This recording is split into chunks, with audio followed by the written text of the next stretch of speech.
Bonjour, vous allez bien? Aujourd'hui, j'ai envie de parler un peu à ces femmes mariées ou déjà engagées, des titulaires qui ont du mal à prendre position dans leur foyer, donc à maîtriser leur position. Vous voyez le genre de femme très effacée, même qui peut avoir un fort caractère, mais qui ne manifeste pas au bon moment. On prend un exemple tout simple. Vous sortez avec votre mari et puis il rencontre quelqu'un à qui il vient dire bonjour. Et c'est une femme. Des fois, vos maris ont des amis avec lesquels ils se permettent certaines choses en votre absence. Et cette femme ne sait pas que vous êtes là. Des fois même, elle le sait, elle s'en fout, elle se jette à son cou, elle fait des câlins et tout. Et là, vous vous demandez comment est-ce que vous devez réagir. Je vais vous dire que vous ne devez jamais vous mettre au niveau de ce genre de femmes parce que vous n'avez pas le même statut. Abusivement, vous les appelez ma rivale, mais elles ne sont pas vos rivales parce que vous n'avez pas le même statut. Une femme qui vient se jeter au cou de votre mari, alors qu'elle ne vous a pas vu, même quand elle vous a vu, il faut que vous affichiez votre plus beau sourire. Il faut que vous soyez la femme sereine qui inquiète et qui traumatise. À la réalité, votre mari ne vous le dira pas. Mais quand un homme aime sa femme et qui sent que sa femme prend l'autorité et qu'elle même maîtrise certaines situations, il a trop de bonheur. Parce que sa femme emmène cet individu, donc la femme-là qui est venue se mettre au milieu, à le respecter. Elle craint sa femme et elle est disciplinée. Mais quand vous la voyez que vous boudez, vous montrez votre faiblesse. Vous montrez que vous ne maîtrisez rien.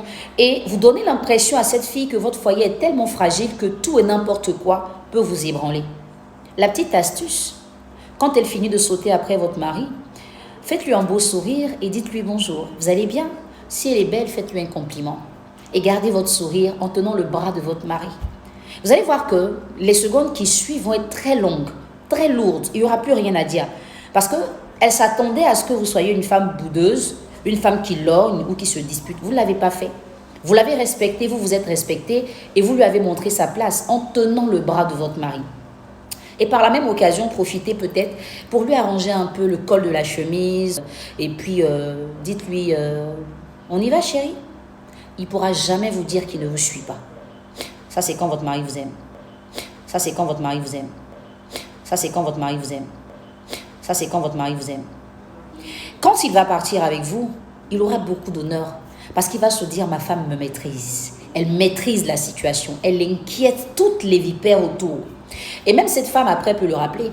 Mais quand il parle avec elle, il est serein. Mais tranquille, ma femme, c'est une femme. C'est une vraie femme. Ce n'est pas le genre à se laisser aller.